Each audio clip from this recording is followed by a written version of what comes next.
नमस्कार हजुर, सन्चै हुनुहुन्छ?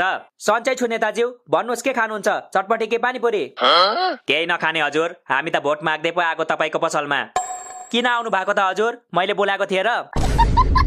ओइ पानीपुरी, तेरो हिम्मत कसरी भयो हाम्रो नेताज्यूसँग यसरी बोल्ने? तेरो चाहिँ हिम्मत कसरी भयो मेरो पसलमा आएर मलाई नै थर्काउने?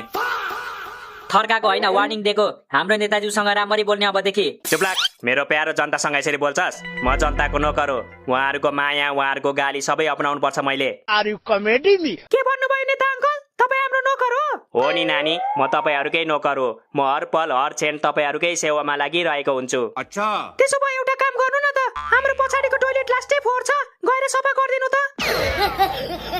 अनि टोयलेट सफा गरेपछि अलिकति जुठो भाडा छ, त्यो पनि माझ्दिनु ल नेताज्यू।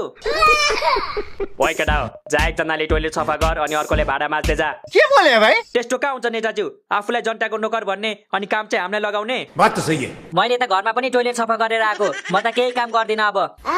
जस्तो नेता त्यस्तै चम्चाहरू पनि रहेछ, एक नम्बरको काम चोर। जाम नेताज्यू यहाँबाट, एउटा भोटको लागि तपाईँको बेजत भएको सहन सक्दिन म। कसले भनेको एउटा भोट? मेरो परिवारमा 20 जना मान्छेहरू छ। मेरो परिवारमा त झन् 30 जना हुनुहुन्छ। क्या?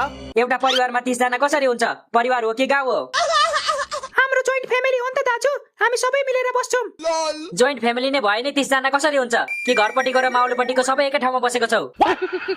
एक्ज्याक्टली, दिमाग त खतरा चलाउनु हुँदो रहेछ त।